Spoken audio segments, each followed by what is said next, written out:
Selamat pagi adik-adik. Kembali lagi dengan Kak Egi. Kita bertemu lagi di IHMPT. Saatnya adik-adik untuk memulai ibadah kita pada pagi hari ini. Kita menyanyi dari Kidung Jemaat nomor 4, hanya bait yang pertama. Hai mari sembah.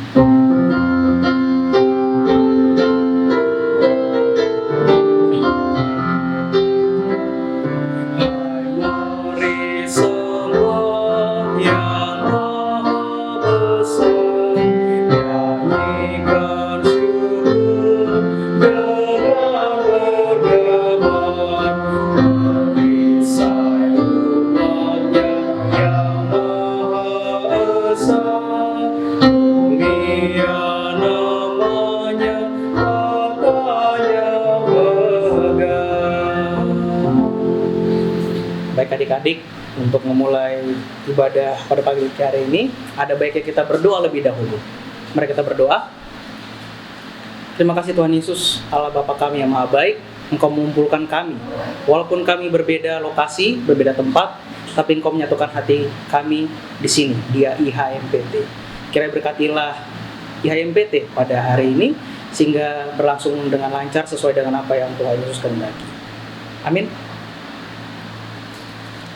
Sebelum masuk ke firman adik-adik, kita menyanyi dari Kidung Jemaat nomor yang ke-18, Allah hadir bagi kita.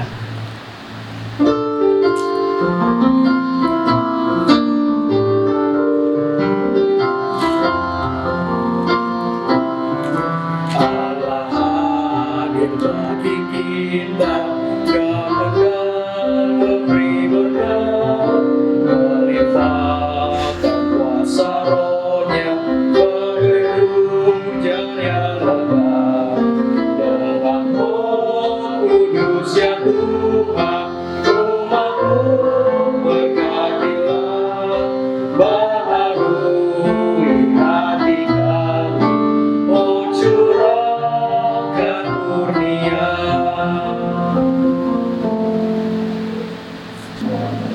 Baik adik-adik, saatnya kita masuk ke dalam firman Tuhan. Terlebih dahulu kita buka dulu kitabnya dari Kisah Para Rasul.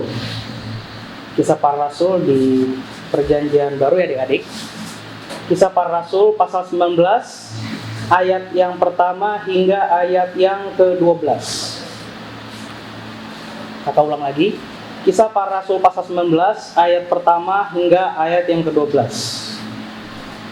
Baik, jika adik-adik sudah menemukannya, terlebih dahulu kita minta pimpinan dari Roh Kudus sehingga kita bisa mengerti dan memahami isi dari firman ini. Mari kita berdoa. Terima kasih ya Bapa, Engkau sudah memberikan kami firman pada pagi hari ini. Kiranya berkatilah firman ini ya Tuhan, sehingga kami dapat mengerti dan memahami apa yang ingin Tuhan Yesus sampaikan kepada kami, untuk kami bisa lakukan dalam kehidupan kami sehari-hari. Dan kiranya berkatilah hamba ya Tuhan, sehingga hamba-Mu bisa menyampaikan sesuai dengan apa yang Tuhan Yesus kehendaki. Berfirmanlah ya Tuhan Yesus, karena kami anak-anak-Mu siap untuk mendengarkan. Amin. Baik adik-adik, kita membaca Alkitab. Kisah Para Rasul pasal 19 ayat yang pertama hingga ayat yang ke-12, yang berjudul perikop Paulus di Efesus. Ketika Apolos masih di Korintus, Paulus sudah menjelajah daerah-daerah pedalaman dan tiba di Efesus. Di situ didapatinya beberapa orang murid. Katanya kepada mereka, "Sudahkah kamu menerima Roh Kudus ketika kamu menjadi percaya?" Akan tetapi mereka menjawab dia, "Belum, bahkan kami belum pernah mendengar bahwa ada Roh Kudus." Lalu kata Paulus kepada mereka, "Kalau begitu dengan baptisan manakah kamu telah dibaptis?" Jawab mereka, "Dengan baptisan Yohanes." Kata Paulus, "Baptisan Yohanes adalah pembaptisan orang yang telah bertobat." Dan ia berkata kepada orang banyak bahwa mereka harus percaya kepada Dia yang datang kemudian daripadanya, yaitu Yesus. Ketika mereka mendengar hal itu, mereka memberi diri mereka dibaptis dalam nama Tuhan Yesus. Dan ketika Paulus menumpangkan tangan di atas mereka, turunlah Roh Kudus ke atas mereka, dan mulailah mereka berkata-kata dalam bahasa roh dan bernubuat. Jumlah mereka adalah kira-kira 12 orang. Selama 3 bulan, Paulus mengunjungi rumah ibadat di situ dan mengajar dengan berani. Oleh pemberitaannya, ia berusaha meyakinkan mereka tentang kerajaan Allah. Tapi ada beberapa orang yang tegar hatinya, mereka tidak mau diyakinkan, malahan mengumpat jalan Tuhan di depan orang banyak. Karena itu Paulus meninggalkan mereka dan memisahkan murid-muridnya dari mereka, dan setiap hari berbicara di ruang kuliah Tiranus. Hal ini dilakukannya 2 tahun lamanya, sehingga semua penduduk Asia mendengar firman Tuhan, baik orang Yahudi maupun orang Yunani. Oleh Paulus Allah mengadakan mujizat-mujizat yang luar biasa. Bahkan orang membawa sapu tangan atau kain yang pernah dipakai oleh Paulus dan meletakkannya atas orang-orang sakit. Maka lenyaplah penyakit mereka dan keluarlah roh-roh jahat. Demikianlah firman Tuhan. Haleluya. Haleluya.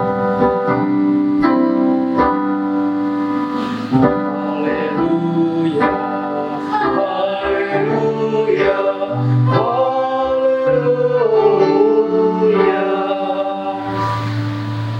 Oke adik-adik, dari Kisah Para Rasul pasal 19 dari ayat pertama hingga ayat yang ke-12. Paulus di Efesus dulunya. Dalam firman yang tadi kita sudah baca, kakak akan menceritakan siapa terlebih dahulu siapa itu Paulus. Paulus itu adalah seorang pembunuh adik-adik awalnya. Dia bertugas untuk membunuh orang-orang yang ingin datang kepada Kristus, yaitu seperti ingin beribadah seperti yang adik-adik lakukan sebelum masa pandemi ini, ke gereja untuk beribadah. Dan Paulus yang dulu namanya Saulus, tugasnya adalah membunuh mereka yang ingin datang kepada Tuhan. Itu dia.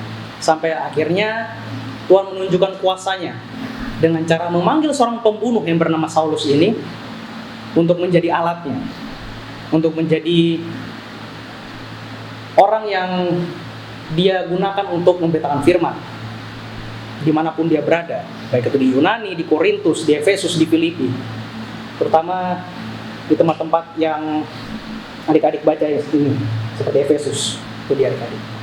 Dan di Kisah Para Rasul 19 ayat 1-12 ini menceritakan bahwa ketika ia di Efesus, dia memberitakan firman Tuhan. Memberitakan firman Tuhan, dan dia banyak sekali mengalami adanya tantangan. Pelayan-pelayan yang ia lakukan, yang adik-adik baca di Korintus, di Efesus, di Filipi, tidak semua berjalan dengan baik adik-adik. Semua pasti ada tantangan yang ia hadapi. Tantangan yang termasuk di firman ini adalah mereka yang kurang percaya, mereka yang masih belum yakin adanya Tuhan Yesus, adanya Roh Kudus. Mereka tidak percaya.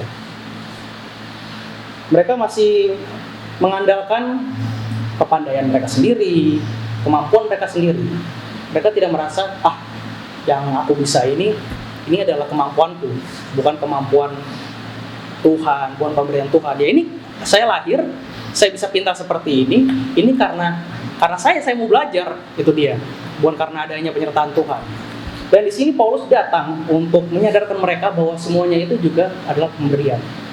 Akal budi, kepintaran, apapun yang bisa mereka lakukan, segala kemampuan, segala skill dalam hidup mereka itu semua pemberian Tuhan. Itu dia adik-adik. Dan bisa dibaca adik-adik dari ayat 10. Hal ini dilakukannya 2 tahun lamanya sehingga semua penduduk Asia mendengar firman Tuhan, baik orang Yahudi maupun orang Yunani. Ayat 11. Oleh Paulus Allah mengadakan mujizat-mujizat yang luar biasa. Bahkan orang membawa sapu tangan atau kain yang pernah dipakai oleh Paulus dan meletakkannya atas orang-orang sakit. Maka lenyaplah penyakit mereka dan keluarlah roh-roh jahat. Di ayat 10 sampai 12 ini terjadi karena jemaat di Efesus mau percaya ketika Paulus datang. Tapi dari Paulus datang dan menyadarkan mereka itu bukanlah proses yang sangat singkat adik-adik. Banyak proses yang harus dilewati, tantangan, atau mungkin cibiran, fitnah yang dihadapi oleh Paulus. Itu dia adik-adik. Karena di sini memang ada beberapa yang setidaknya ibarat sudah diberitahu tapi masih bandel adik-adik. Masih mengumpat dari jalan Tuhan. Itu yang dilakukan oleh jemaat di Efesus. Nah, Paulus di dalam Kisah Para Rasul pasal 19 ayat 1-12 ini juga bisa terjadi pada diri kita adik-adik. Kita ingin berbuat baik, tapi terkadang menurut kita sudah baik, tapi menurut orang lain belum tentu itu baik. Itu dia. Dan juga memang di sini Paulus juga menerima penolakan loh adik-adik. Paulus tidak diterima dengan baik. Paulus juga mengalami penolakan dari orang-orang Efesus. Itu dia. Nah, dalam hidup ini kita mungkin saja bisa mendapatkan penolakan dari orang-orang yang mungkin tidak mungkin tidak setuju dengan cara kita, itu dia adik-adik. Tapi selama yang kita tunjukkan adalah kebenaran, tetapi kita harus terus maju adik-adik. Jangan pernah mundur. Karena kebenaran itu ya kebenaran. Tidak ada kebenaran yang namanya salah adik-adik. Itu dia. Jadi tetap harus kita jalankan. Nah, dengan cara inilah Paulus menyadarkan bahwa Tuhanlah yang memberikan semuanya, kepintaran, kepandaian. Maka dari itu, yang harus kita contoh dari Paulus adalah memberitakan firman. Nah, memberitakan firman bukan saja seperti Paulus yang kita memberitakan firman di berkhotbah. Masih banyak cara lain adik-adik untuk memberitakan firman Tuhan selain dengan berkhotbah. Kan nggak mungkin adik-adik di dalam era yang sekarang ini kita datang kepada teman-teman kita di tongkrongan lalu kita berkhotbah depan mereka. Itu nggak mungkin dong adik-adik. Mungkin kita langsung dianggap, ini orang kenapa sih aneh gitu. Nggak mungkin. Karena ini sudah di era yang maju, era yang modern. Ada cara lain untuk kita memberitakan firman Tuhan dengan cara kita berbuat baik. Itu aja. Kita berbuat baik kepada orang-orang yang memang ya kita jangan hanya dengan golongan kita saja. Misalnya kita kan beragama Kristen, kita baiknya sama Kristen aja. Atau mungkin kita orang Manado, kita baik hanya orang Manado saja. Kita orang Ambon, kita yang baik dengan orang Ambon saja. Dan juga lain-lain sukunya. Tapi kita harus berbuat baik kepada siapa saja adik-adik. Mau itu agamanya berbeda, rasnya berbeda, suku, budaya, sifat. Karena memang kita diciptakan tidak ada yang sama adik-adik. Ya bayangkan kita diciptakan semuanya sama, mukanya sama, agamanya sama, suaranya sama, bentuk rambutnya sama. Kan itu aneh adik-adik, tidak beragam. Nah makanya itu kita kan ada perbedaan, ada orang Ambon, ada orang Jawa, ada orang Madura, Dayak, Betawi, itu semua karena adanya keberagaman. Dan keberagaman itulah yang membuat kita menjadi indah adik-adik. Itu dia.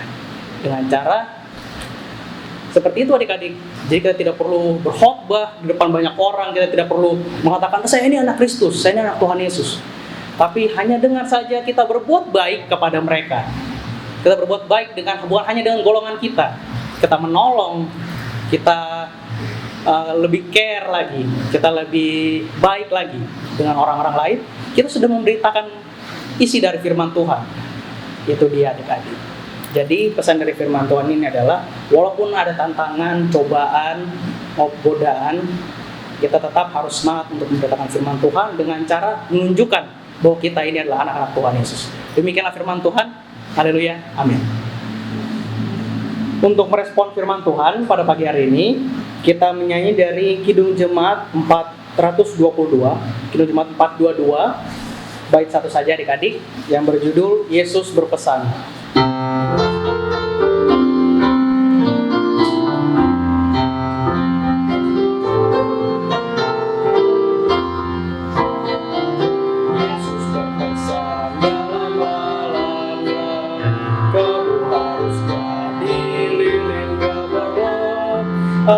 Masing-masing di sekitarnya, dalam dunia ini bersinarlah. Baik adik-adik, kita sekarang masuk ke dua syafaat. Kita tutup mata. Mari kita berdoa. Terima kasih Allah Bapa yang Maha Baik. Kami sudah mendengarkan firman-Mu ya Tuhan Yesus. Dari Kisah Para Rasul pasal 19 ayat yang pertama hingga ayat yang ke-12, di mana Engkau mengajarkan kepada kami semua bahwa ketika kita menghadapi macam tantangan, cobaan, godaan di dalam memberitakan firman Tuhan, kita harus tetap semangat ya Tuhan Yesus, karena firman Tuhan harus tetap diberitakan agar kebenaran akan selalu terungkap ya Tuhan dalam kehidupan kita ini. Ya Tuhan Yesus, terlebih dulu kami ingin berdoa untuk orang tua kami ya Tuhan, dimanapun mereka berada. Kiranya sertai orang tua kami Tuhan Yesus. Kiranya berikanlah mereka kesehatan yang baik, kesehatan yang cukup, sehingga mereka selalu tetap sehat, tetap kuat, dan bisa beraktivitas seperti biasa. Ya Tuhan Yesus, kiranya juga berkatilah kami dengan pendidikan kami ya Tuhan. Walaupun kami menjalani pendidikan ini lewat internet ya Tuhan Yesus, lewat online karena adanya masa pandemi ini, kita tetap sertai kami Tuhan sehingga kami selalu rajin belajar ya Tuhan Yesus, walaupun ada dalam masa pandemi ini. Kiranya jangan pernah kami putus semangat, kiranya selalu jaga semangat kami ya Tuhan Yesus, sehingga kami selalu bisa belajar dan membagikan kedua orang tua kami. Ya Tuhan Yesus, kiranya kami juga berdoa untuk gereja kami Tuhan Yesus, GPB Harapan Indah. Kiranya berkatilah gereja ini Tuhan, kiranya jaga terus gereja ini, baik di luar maupun di dalam, orang-orang yang berperan melayani di dalam gereja ini, mulai dari pendeta, PAMJ, majelis diaken, penatua, jemaat, karyawan gereja, koster, supir, dan juga karyawan gereja Tuhan Yesus, dan juga komisi, pengurus pelkat, dan lain-lain. Kiranya berkati Tuhan Yesus sehingga kami bisa menjalani tugas ini bukan karena kehebatan kami ya Tuhan, melainkan hanya untuk nama-Mu saja ya Tuhan Yesus. Kiranya juga berkatilah multimedia yang sudah menjadi sarana kami untuk terus melayani, tapi melalui online Tuhan Yesus. Kiranya berkatilah teman-teman multimedia ini Tuhan Yesus, berikan mereka kesehatan yang cukup, kesehatan yang baik, sehingga mereka bisa menjalani aktivitas mereka sehari-hari ya Tuhan Yesus. Kiranya juga berkatilah pelayan-pelayan yang melayani ya Tuhan Yesus, berikanlah mereka semangat ya Tuhan untuk selalu bisa melayani ya Tuhan Yesus. Kiranya juga berkatilah adik-adik klien kami, PA maupun PT, berkatilah juga pengurus GP, dan juga anggota, dan juga PKP, PKB, PKLU ya Tuhan Yesus. Berkatilah pelkat kami ini sehingga selalu semakin padu dan selalu semakin berjaya Tuhan dari hari ke hari. Dan juga Tuhan Yesus, kiranya juga berkatilah bangsa negara kami ini ya Tuhan Yesus, di mana bangsa negara kami ini mengalami masalah yang bernama Corona ini ya Tuhan Yesus. Virus COVID-19 ini Tuhan Yesus sudah menyerang kami ya Tuhan. Kiranya kami yakin dan percaya Tuhan, sebagai orang percaya, virus Corona ini adalah pembelajaran bagi kami ya Tuhan Yesus, agar kami semakin dekat kepadamu. Dan kami yakin dan percaya Tuhan, jika Engkau izinkan virus ini datang, maka ada maksud dari semuanya ya Tuhan Yesus. Ketika Engkau izinkan semua terjadi, kami yakin dan percaya Tuhan, walaupun itu berdampak buruk, walaupun itu mengakibatkan ada kematian, adanya yang sakit, kami yakin dan percaya Tuhan, ada sisi baik di dalamnya ya Tuhan Yesus. Ya Tuhan Yesus, kiranya juga berkatilah kami sebagai anak-anak-Mu, sehingga kami selalu turut senantiasa memuji dan membesarkan nama-Mu ya Tuhan Yesus. Inilah doa kami ya Tuhan Yesus, yang kami alaskan hanya dalam satu nama, Yesus Kristus yang sudah mengajar kami berdoa bersama. Bapa kami yang ada di surga, dikuduskanlah nama-Mu, datanglah kerajaan-Mu, jadilah kehendak-Mu di bumi seperti di surga. Berikanlah kami pada hari ini makanan kami yang secukupnya, dan ampunilah kami akan kesalahan kami, seperti kami juga mengampuni orang yang bersalah kepada kami. Dan janganlah membawa kami ke dalam pencobaan, tapi lepaskanlah kami daripada yang jahat.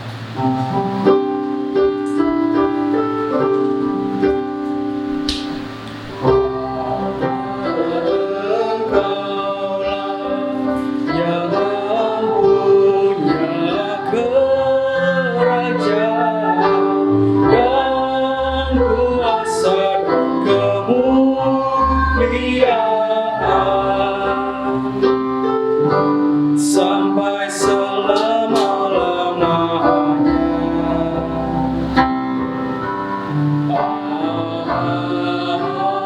Amin. Baik adik-adik, saatnya kita memberikan persembahan. Dan jangan lupa adik-adik, persembahannya sudah adik-adik kasih, adik-adik kirim ke gereja. Kiranya Tuhan Yesus memberkati persembahan adik-adik. Kita menyanyi dari Kidung Jemaat 291, bait yang pertama dan bait yang kedua, yang berjudul Mari Bersyukur Semua.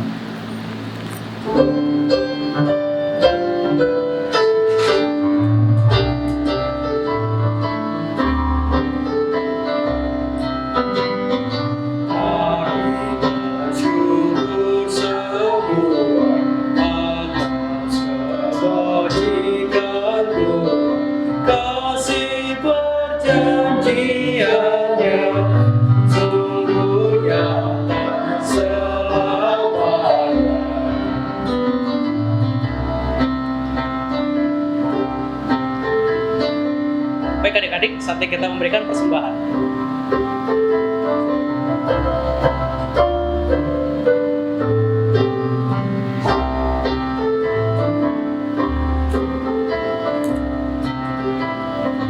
Oke, kita masuk ke bait yang kedua.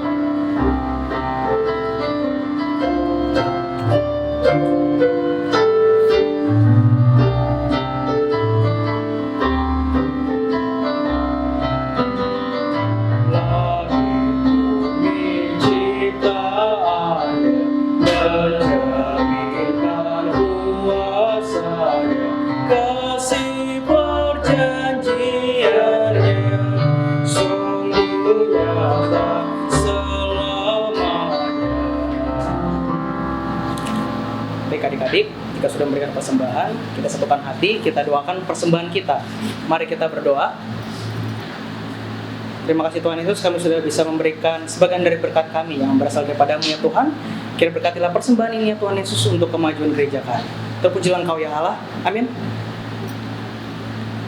Baik adik-adik, untuk mengakhiri ibadah kita pada pagi hari ini, kita menyanyi dari Kidung Jemaat 376 bait yang pertama, Ikut Dikau Saja Tuhan.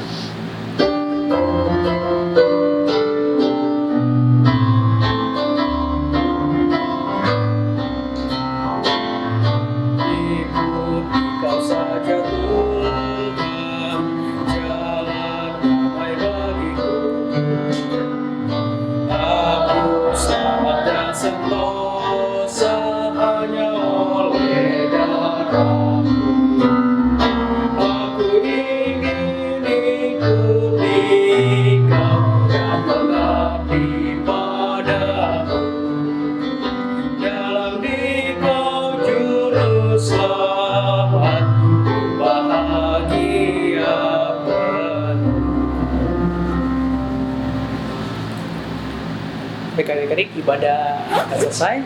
Kita akhiri ibadah pada pagi hari ini. Kita kiranya terimalah berkat, kasih karunia dan damai sejahtera dari Allah Bapa dan Kristus Yesus Juru Selamat kita memberkati adik-adik sekalian.